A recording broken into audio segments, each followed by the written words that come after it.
할렐루야. 사랑하는 우리 소금 한인교회 성도 여러분 반갑습니다. 아마 이 영상 설교를 할 때쯤이면 저는 미얀마의 냠시의 고아원에서 아마 있을 예정이고 주일에는 양곤 교회에서 또 예배를 드릴 예정입니다. 비록 지역이 다르고 또 날씨도 이곳은 완전 여름인데 날씨도 다르다 할지라도 온 세계 열방을 주장하시는 하나님의 역사는 이곳이나 그곳이나 동일하게 은혜를 내려주실 줄로 믿습니다. 오늘 예배를 통해서도 오늘 말씀을 통해서도 우리 주시는 하나님의 은혜를 함께 마음껏 누리는 복된 이 시간이 되기를 소망합니다. 우리 함께 인사하겠습니다. 사랑합니다. 축복합니다. 인사하겠습니다. 그리고 또 이렇게 한번 인사해 볼까요? 요단으로 들어갑시다. 요단으로 들어갑시다. 오늘은 하나님의 음성을 듣는 사람 28번째 시간으로 여호수아에 대해서 두 번째로 생각해보는 시간을 가지려고 합니다. 한참 코로나가 극성일 때 한국의 교육방송 EBS에서 그레이트 마인드라는 한글로는 위대한 수업이라고 번역된 그 프로그램을 방영한 적이 있습니다. 코로나로 인해서 대면 접촉이 금지된 이때에 온라인으로 세계 석학들을 만나서 그들의 전공 분야에 대해서 일반 사람들에게 쉽게 설명하는 그런 프로그램이었습니다. 근데 그 그레이트 마인드의 첫 번째 강의가 조지 나이의 누가 리더인가? 리더에 관한 그런 강의였습니다. 리더를 어떻게 찾고 리더십을 어떻게 발휘할 수 있는지, 좋은 리더는 또 나쁜 리더는 그 기준이 어떤 것인지, 글로벌 리더가 되려면 어떤 사람이 어떤 자질이 필요한지에 대해 설명했습니다.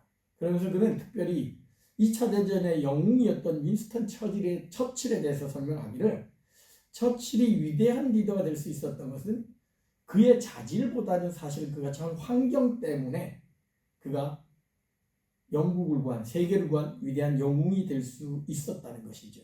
소위 말해 영웅은 난세에 태어난다는 말처럼 그 어려운 세계대전의 그 어려움이, 그 환경이 처칠을 위대한 영웅으로 만들었다는 것입니다. 고난은 사람의 진가를 드러냅니다.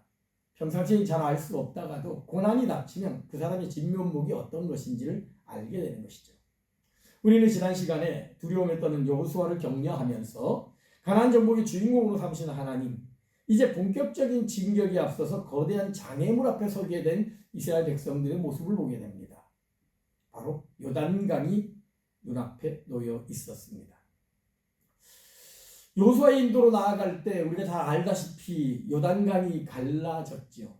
그리고 이스라엘 백성들은 그 갈라진 땅이 말라서 마른 땅을 밟으면서 가나안으로 진군을 했습니다. 사실 이 모습이 모세의 출애굽 장면, 홍해가 갈라지는 장면하고 굉장히 유사합니다. 그런데 여기는 아주 중요한 신학적인 차이점이 있습니다. 먼저 비슷한 점은 새로운 삶을 시작할 때는 언제나 장애물이 있다는 것이죠. 홍해가 길을 가로막는가 하면 요단강이 길을 막습니다. 인간의 힘으로는 도저히 극복할 수 없는 그런 문제들이죠. 그럴 때 하나님께 간구할 때 하나님의 기적이 나타납니다. 내 힘으로 할 수 없다고 느꼈을 때 하나님께 기도할 때 하나님 홍해를 가르셨고 요단강을 마르게 하셨습니다. 그리고 이 홍해와 요단강의 공통점은 모두가 초자연적인 기적의 방법으로 바다가 갈라졌다는 것이죠. 동풍으로 바닷물이 물러가게 했고 흘러내리던 물이 그쳤습니다. 그리고 바다와 요단강 바닥은 모두 마른 땅이 되었습니다. 출애굽기 14장 21절과 22절입니다. 모세가 바다 위로 손을 내밀매 여호와께서 큰 동풍이 밤새도록 바닷물을 물러가게 하시니 물이 갈라져 바다가 마른 땅이 된지라. 이스라엘 자손이 바다 가운데를 육지로 걸어가고 물은 그들의 좌우에 벽이 되었다. 바닷물이 멈춰서 거대한 벽이 되어졌고 이스라엘 백성들은 마른 땅을 건너서 출애굽을 할 수 있었던 것이죠. 오늘 본문의 내용도 마찬가지입니다. 3장 15절에서 17절입니다. 궤를 맨 제사장들의 발이 물가에 잠기자 곧 위에서부터 흘러내리던 물이 그쳐서 모든 이스라엘은 그 마른 땅으로 건너갔다. 제사장이 언약궤를 메고 들어갔을 때 결국 물이 멈춰서 버렸고, 그리고 그 젖은 강 바닥은 마른 땅이 되어서 이스라엘 백성들은 그 마른 땅으로 가나안을 향해 건너갔다는 것이죠. 이러한 공통점 외에 가장 근본적인 공통점은 이러한 기적에는 그 기적을 만드신 하나님의 계획과 뜻이 있다는 것이죠. 전폭적인 하나님을 신뢰하고 하나님 앞에 헌신했을 때 하나님의 역사가 나타납니다. 홍해를 통해 하나님의 구원을 보여주셨고 요단강을 통해 약속한 땅을 내게 주리라는 그 약속의 말씀이 실현되는 것을 보게 된 것이죠. 이러한 유사점과는 달리 이 홍해와 요단강에는 분명한 차이점이 있습니다. 먼저 아주 작은 차이점으로는 바다가 갈라지는 방법이 좀 다르죠. 홍해 같은 경우는 밤새도록 바닷물이 물러갔습니다. 그런가 하면 요단강은 흘러내리던 물이 멈춰버렸습니다. 바다가 갈라지는 모습도 다르죠. 홍해는 물이 갈라져서 양쪽의 좌우의 벽이 되었습니다. 그런데 요단강은 흘러내리던 물이 멈춤으로 말미암아 그 넘치던 물이 역류를 해가지고 한 2km 이상 떨어져 있는 성읍이 오히려 물에 잠기는 그런 일들이 벌어졌죠. 이런 소소한 차이점 외에 정말 중요한 차이점이 있습니다. 먼저는 상황의 차이죠. 모세의 홍해의 기적은 언제 일어났습니까? 절대 위급한 상황입니다. 뒤에는 애국 군대가 쫓아오고 있고 앞에는 홍해가 가로막고 있습니다. 여기서 갈라지지 않으면 죽는 문제입니다.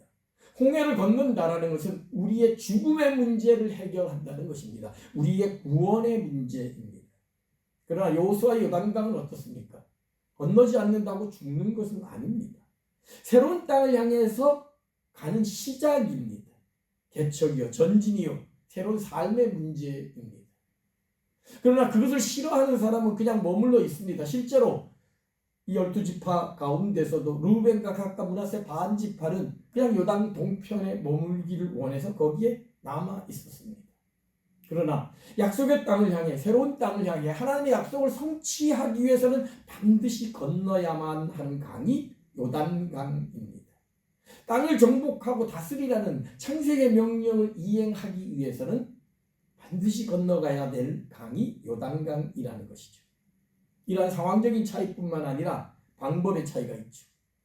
모세의 홍해 사건은 모세가 손을 내밀자 바닷물이 갈라졌습니다.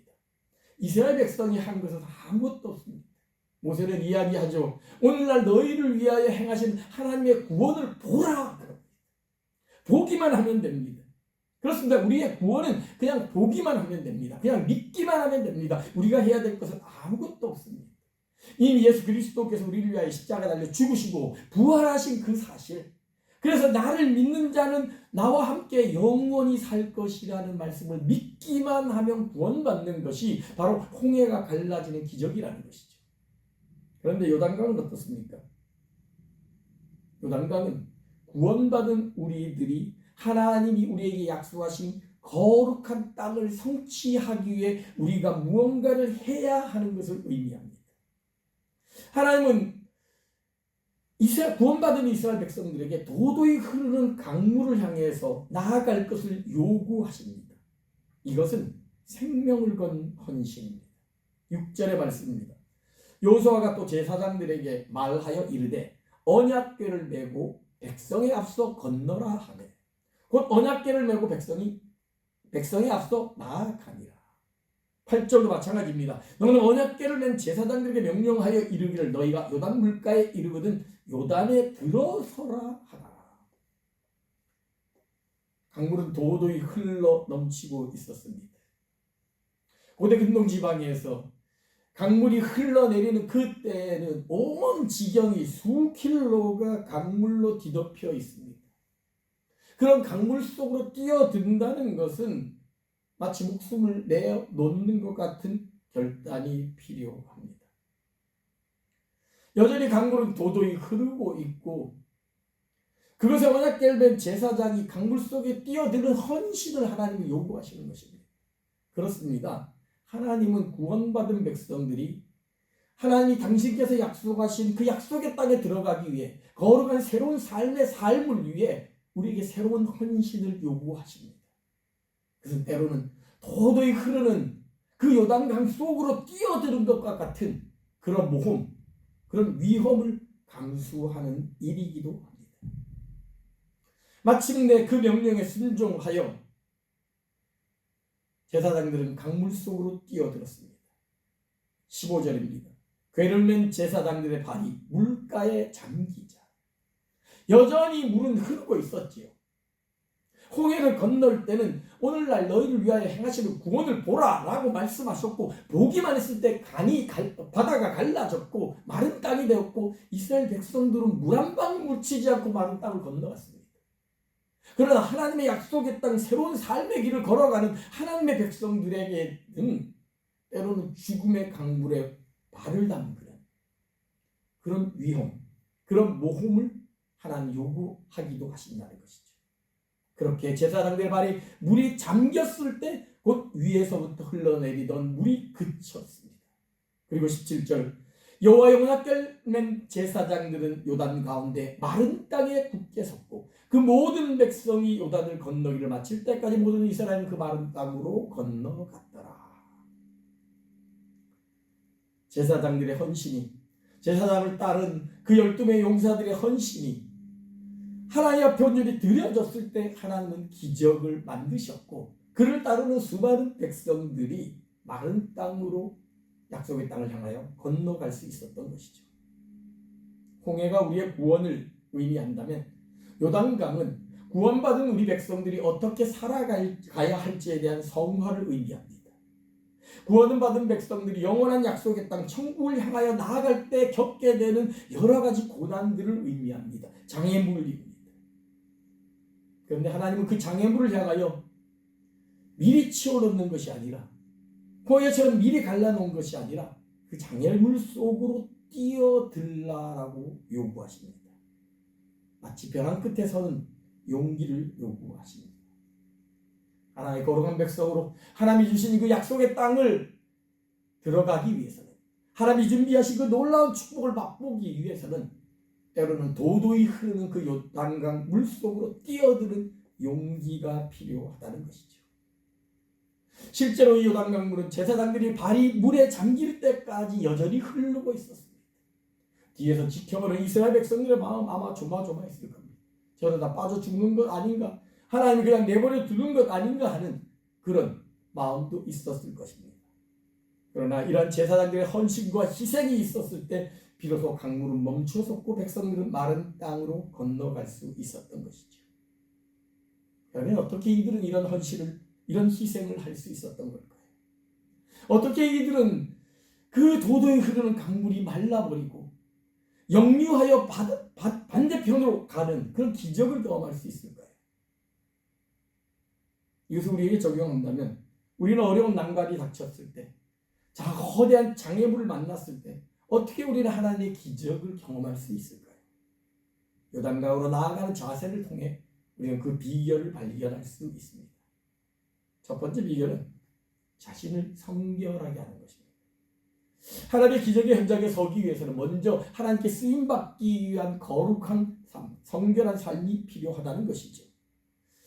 하나님은 이스라엘 백성들에게 요청하셨습니다. 5절의 말씀입니다. 여호수아가 또 백성에게 이르되 너희는 자신을 성결하게 하라. 여호와께서 내일 너희 가운데 기이한 일들을 행하시리라. 약속의 땅 가나안 땅에 들어가기 전에 먼저 이스라엘 백성들이 거룩하게 될 것을 요청합니다. 하나님께 쓰임받기 위해서는 깨끗한 모습으로 나아갈 것을 요청합니다. 큰 전쟁을 앞두고 커다란 난관을 앞두고 여호수아는 이제 전쟁을 하기 위해서 어떻게 해야 되는지, 칼과 활과 창을 어떻게 해야 되고 갑옷은 어떻게 입고 전쟁 물자는 어떻게 준비하고 전략은 어떻게 짤 것이다 얘기하지 않습니다. 오직 한 가지, 하나님이 너희를 위하여 싸우실 것이니 하나님이 너희를 위하여 싸울 수 있도록 너희 몸을 거룩하게 하라, 성결케 하라는 것이죠. 어떻게 우리가 하나님의 기적을 맛볼 수 있을까요? 나는 아무것도 아니요, 나는 아무것도 할 수 없다라는 자기 포기에서는 하나님이 오직 하실 수 있게 내 자신을 하나님께 쓰시기에 정결하고 깨끗한 그릇으로 드리겠다는 마음의 결단이 있을 때 하나님은 그 거룩한 사람을 통하여 새로운 역사를 만들어 가시는 것입니다. 바울은 디모데후서에서 하나님이 쓰시는 그릇에 대해서 이렇게 이야기합니다. 큰 집에는 금그릇과 은그릇뿐 아니라 나무그릇과 질그릇도 있어 귀하게 쓰는 것도 있고 천하게 쓰는 것도 있나니 그러므로 누구든지 이런 것에서 자기를 깨끗하게 하면 귀히 쓰는 그릇이 되어 거룩하고 주인의 쓰심에 합당하며 모든 선한 일에 준비함이 되리라. 금이 그릇들, 은그릇들, 나무그릇, 질그릇 있다. 그 그릇의 재료가 중요한 게 아니라는 것이죠. 아무리 금그릇이라도 온갖 오물이 붙어 있으면 그것은 절대 쓸 수 없습니다. 아무리 별버리는 질그릇이라도 깨끗한 그릇이라면 얼마든지 사용될 수 있다는 것이죠. 그렇습니다. 하나님이 사용하시는 사람은 깨끗한 사람입니다. 자기를 정결하게 거룩하게 드림으로 말미암아 하나님이 쓰시기에 부족함이 없는 그런 준비된 정결한 깨끗한 사람이라는 것이죠. 내가 비록 지혜가 부족하고 내가 가진 돈이 좀 없고 내가 좀 능력이 없는 것처럼 보인다 할지라도 내 자신을 하나님 쓰시기에 깨끗한 모습으로 날마다 거룩과 정결로 그리스도의 보혈의 피로 자신을 깨끗이 씻는다면 그 사람은 세상의 어떤 사람보다도 더 귀하게 쓰임받는 하나님이 귀히 쓰시는 하나님의 사람이 될 줄로 믿습니다. 성결하게 하는 것이 첫 번째 자세라면 두 번째는 말씀을 따라가는 것입니다. 하나님의 기적의 역사는 말씀을 따라갈 때 일어났습니다. 요단강을 건너갈 때 이들의 모습을 보십시오. 본문의 3절과 4절입니다. 백성에게 명령하여 이르되 너희는 레위 사람 제사장들이 너희 하나님 여호와의 언약궤 매는 것을 보거든 너희가 있는 곳을 떠나 그 뒤를 따르라. 그러나 너희와 그 사이거리가 2000규빗쯤 되게 하고 그것에 가까이 하지는 말라. 그리하면 너희가 행할 길을 알리리. 도도히 흐르는 그 강물, 요즘에도 그 지역에 홍수가 난 사진들을 가끔 보게 되면 온 평야가 물로 덮여져 있는 모습을 보게 됩니다. 도대체 어디로 가야 될지, 어디가 깊고 어디가 얕은 곳인지 알 수 없습니다. 어디가 여리로 가는 지름길인지 잘 보이지 않습니다. 그럴 때 어떻게 하냐? 말씀을 따라가야 된다는 것이죠. 언약궤를 붙들고 나아가는 제사장의 모습을 보고 그 뒤를 따라가라는 것이죠. 언약궤라는 것은 하나님의 말씀, 하나님의 임재를 상징하는 것입니다. 3장을 보게 되면 언약궤라는 말이 무려 11번이나 등장합니다. 이스라엘 백성들이 광야 생활을 청산하고 이제 약속의 땅 가나안 땅에 정착하려고 하는 그 첫 출발지에 너희들이 어떤 삶을 살아야 되느냐? 그건 바로 말씀을 따라가는 삶입니다. 하나님의 임재를 경험하며 그 임재를 뒤따라가는 삶이라는 것을 하나님 분명히 일깨워 주시는 것이죠. 그리고 그 언약궤를 이스라엘 백성들과 약 2000규빗 떨어지게 합니다. 1규빗이 45cm니까 약 900m가 떨어지게 하는 것이죠. 왜 이렇게 했을까요? 군중과 섞이지 않도록 하기 위함이요. 모든 군중들이 그 언약궤를 볼 수 있도록 저 앞쪽에 세워 놓은 것입니다. 누구나 그 언약궤를 보고 그 방향으로 따라갈 수 있도록 언약궤가 앞장서서 가는 것이요. 그렇게 900m 앞을 가면서 안전하게 간다는 걸 보고 저 언약궤를 따라가면 안전하구나, 웅덩이에 빠지지 않겠구나, 곁길로 새지 않겠구나 라는 확신을 갖고 따라오게 만들기 위한 하나님의 계획이었던 것이죠. 그리고 실제로 유대인들은 지금 이것을 근거로 해가지고 안식일에 여행할 수 있는 최대 거리를 2000규빗으로 제한을 하기도 했습니다. 그렇습니다. 하나님의 기적은 말씀으로부터 나옵니다. 우리가 말씀을 붙들고 말씀을 쫓아가는 삶을 살아갈 때 하나님의 기적의 역사의 현장을 우리가 발견할 수 있을 것입니다. 어떤 선교단체에서는 이런 표가 있죠. 성령보다 기도보다 앞서지 말자. 이것을 다른 말로 한다면 말씀보다 앞서지 말자. 하나님의 말씀보다 앞서지 아니하고 말씀 따라 순종하는 삶을 살아간다면 우리 앞에 도도히 흐르는 그 요단 강물은 뒤로 물러갈 것이요. 그 질퍽거리는 요단강 땅 방바닥은 마른 땅으로 변하여 우리가 마음 놓고 건너갈 수 있는 그런 길로 바뀌어질 줄로 믿습니다. 말씀을 따라가는 삶, 언약궤를 붙들고 그 뒤를 따라가는 삶을 통하여서 하나님의 기적의 현장을 맛보는 모든 성도들이 되기를 주님의 이름으로 축원합니다. 마지막 세 번째입니다.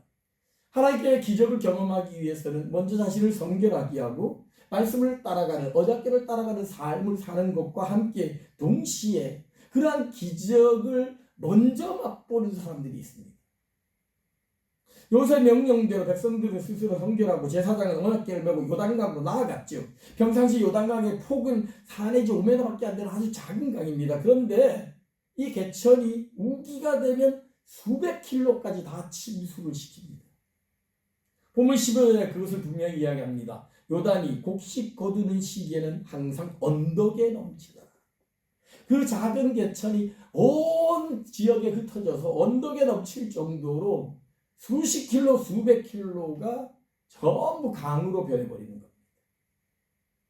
곡식 거두는 시기는 대략적으로 현대력으로 한다면 3월에서 4월 정도입니다. 이때가 바로 헐몬산, 헤르몬산에서 눈이 녹아서 요단으로 급격하게 범람할 때죠. 헐몬산의 눈녹물이 급격하게 쏟아짐으로 말미암아서 그 평야대, 그 넓은 평야가 전부 강물로 변하게 되는 때이죠. 그렇게 온 사방이 물로 가득 차 있을 때 제사장의 발이 요단강에 닿자 그들의 발목이 요단강물에 잠기자 거대한 강의 급류가 갑자기 역류하기 시작하면서 흘러내리던 물이 오히려 올라가게 되고 뒤쪽에 있던 마을들이 오히려 잠기는 일들이 벌어졌다는 것이죠. 사르단 근처 아담 서읍의 변두리까지 전부 강물로 뒤덮였고 결국 이곳은 여리고로부터 약 20km 정도 떨어진 곳입니다. 약복강이 요단강과 합류하는 지점입니다. 본문의 15절에서 17절입니다. 궤를 맨 제사장들의 말이 물가에 잠기자 곧 위에서부터 흘러던 내리던 물이 그쳐서 어디까지 가나요? 사르단에 가까운 매우 멀리 있는 아담성읍 변두리에 일어나 한 곳에 쌓이고 아라바의 바다 연해로 향하여 흘러가는 문 온전히 끊어지매 백성이 여리고 앞으로 다시 바로 건널새 여호와의 언약궤를 맨 제사장들은 요단 가운데 마른 땅에 굳게 섰고 그 모든 백성이 요단을 건너기를 마칠 때까지 모든 이스라엘은 그 마른 땅으로 건너갔더라. 수백 킬로를 범람하던 그 물이 끊어지고 그리고 그 물은 역류하여 오히려 수십 킬로 떨어진 곳에 쌓여 있고 강은 마른 땅으로 변하여 모든 이스라엘 백성들이 안심하고 건너갈 수 있는 길이 되었던 것입니다. 홍해의 기적과 같은 그런 기적이 일어난 것이죠. 근데 이때 가장 먼저 그 요단강의 기적을 경험한 사람은 누구입니까? 바로 선두에 서는 사람들입니다. 6절을 보십시오. 여호수아가 또 제사장들에게 말하여 이르되 언약궤를 메고 백성에 앞서 건너라 하매 곧 언약궤를 메고 백성에 앞서 나아가니라. 목숨을 건 헌신, 언약궤를 메고 도저히 흐르는 강물 안으로 뛰어드는 용기 있는 제사장들이 있었습니다. 그런가 하면 11절과 12절 보라 온 땅의 주의 언약궤가 너희 앞에서 요단을 건너가나니 이제 이스라엘 지파 중에서 각 지파에 한 사람씩 12명을 택하라. 제사장이 언약궤를 메고 지혜를 앞서 나가고 그 뒤에 누가 갑니까? 각 지파에서 뽑힌 용기 있는 사람 12명이 그 뒤를 따라갔습니다. 그리고 그들이 가장 먼저 요단강이 말라버리는 기적을 경험하게 된 것이죠. 신앙생활을 하면서 여러 가지 기적을 보고 듣습니다. 어떤 사람이 암이 나았다더라. 어떤 사람에게 있어서 이런 경제적인 문제가 해결됐다. 어떤 사람에게 있어서 가정의 문제가 이렇게 놀랍게 풀렸더라. 근데 그런 기적을 귀로만 듣고 눈으로 보는 사람이 있는가 하면 그런 기적을 직접 경험하는 사람들이 있습니다. 누구입니까? 바로 하나님의 언약궤를 메고 도이도이 흐르는 강물수로 뛰어든 사람이요. 그 제사장을 뒤따라서 용기 있게 각 지파에 뽑힌 12명의 용사들, 그들이 가장 먼저 하나님의 기적을 맛보았던 것이죠. 교회 안에는 구경꾼도 있고 일꾼도 있습니다. 그런가 하면 말씀만 부리는 말꾼이나 말씀꾼도 있죠. 똑같이 하나님의 기적이 나타나는 것을 보고 들을 수 있습니다. 그런데 어떻게 우리가 그 기적을 경험할 수 있을까요? 어떻게 먼저 경험할 수 있을까요? 하나님의 약속의 말씀을 듣고 그 말씀에 순종하여 생명을 내거는, 그래서 도저히 흐르는 강물 속으로 내 발을 내딛는 그런 용기 있는 모습을 보일 때 하나님은 그 사람의 헌신을 귀하게 여기시고 그가 밟은 그 요단 강물을 마르게 하시며 그 강바닥을 마른 땅으로 만들어서 안심하게 건너게 할 수 있는 하나님의 기적을 보여주실 것입니다. 하나님 이러한 요단강의 기적을 통하여서 여호수아에게 분명히 말씀하십니다. 본문의 7절입니다. 여호와께서 여호수아에게 이르시되 내가 오늘부터 시작하여 너를 온 이스라엘의 목전에서 크게 하려 내가 모세와 함께 있었던 것 같이 너와 함께 있는 것을 그들이 알게 하리라. 내가 이스라엘 목전에서 크게 할 것이다. 너를 모세와 함께 위대한 지도자로 세울 것이다 라고 약속하십니다. 두려워 말고 강하고 담대하여 선두에 서라고 말씀하신 하나님, 이제 제사장과 같이 하나님의 약속의 말씀을 붙들고 말씀 따라 과감하게 요단강을 향하여 나아갈 때 하나님이 바로 그 사람을 통해 일하신다는 사실을 보여주고 그것을 통해 많은 사람들이 저 사람은 하나님이 쓰시는 사람이구나, 하나님이 복을 주시는 사람이구나, 하나님이 크게 하신 사람이구나 라는 것을 인정하게 될 것이라는 것이죠. 사랑하는 성도 여러분, 내가 너를 크게 하겠다, 내가 모세와 같이 너와 함께 하겠다 약속을 믿고 그 두려움을 벗어내고 용기 있게 요단강으로 뛰어든 여호수아와 같이 하나님이 너를 크게 하겠다, 하나님이 너를 이 스웨덴 사회에서, 한국 사회에서 하나님이 크게 세우시는 사람이 되게 하겠다는 약속의 말씀을 믿고 하나님 주신 말씀을 따라 용기 있게 요단강으로 뛰어드는 헌신과 결단을 통해 마침내 우리를 높이 세우시는 그 하나님의 은혜를 경험하는 모든 성도들이 되기를 소망합니다. 하나님의 기적의 현장을 멀리서 바라보기만 하는 것이 아니라 여기가 조사온이라고 하면서 요단 동편에 머물려고 하는 것이 아니라 약속의 땅을 향하여 용기 있게 전진하며 비록 눈앞에는 요단강이 놓여있고 거대한 여리고성이 버티고 있다 할지라도 하나님의 이 강은, 이 땅은 나에게 주신 하나님의 유업이라는 약속의 말씀을 굳게 믿으며 그 강물 속으로 뛰어드는 용기를 보임으로 말미암아 요단이 말라버리는 놀라운 기적을 경험하며 그것을 통해 수많은 사람들이 저 사람은 하나님이 크게 세우신 사람이다 라는 것을 그렇게 인정하는, 그런 인정을 받는 사람으로 살아가는 저와 여러분, 우리 모두가 되기를 소망합니다.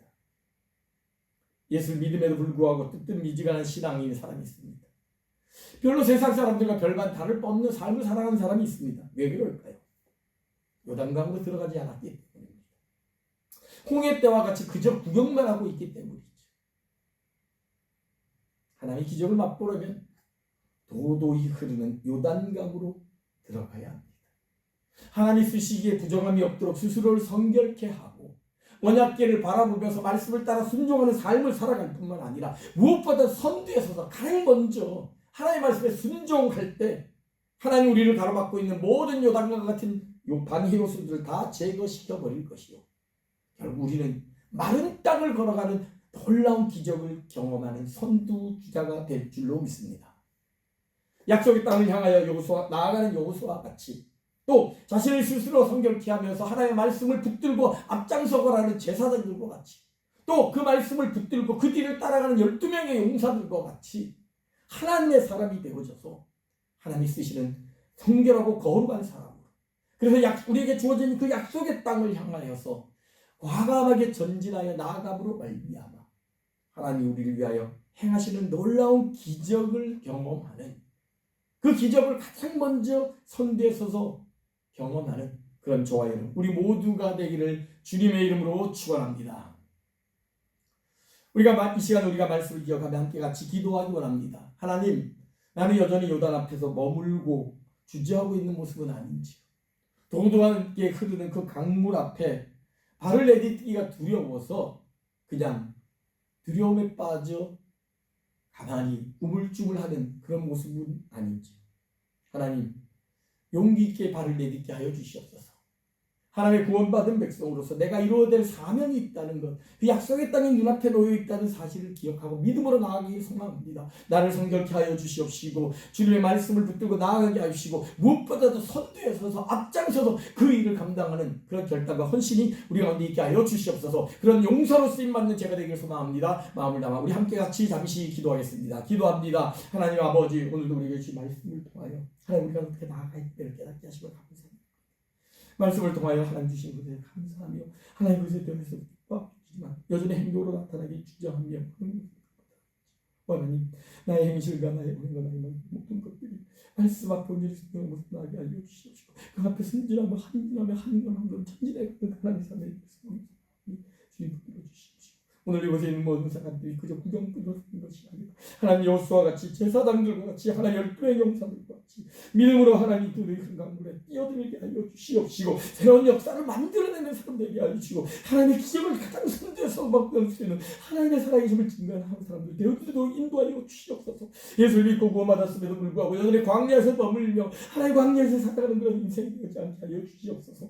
하나님 약속에 당하여 적각거리로 당하여 전진하게 하여 주시옵시고 하나님 때로는 요단과 같은 거대한 물이 일어난다 할지라도 믿음으로 나아감으로 말미암아 마침내 그 요단이 멈춰서는 마른 떡을 향한 숨을 경험하는 하나님의 사람들과 살아가는 저희도 인도하여 주시옵소서.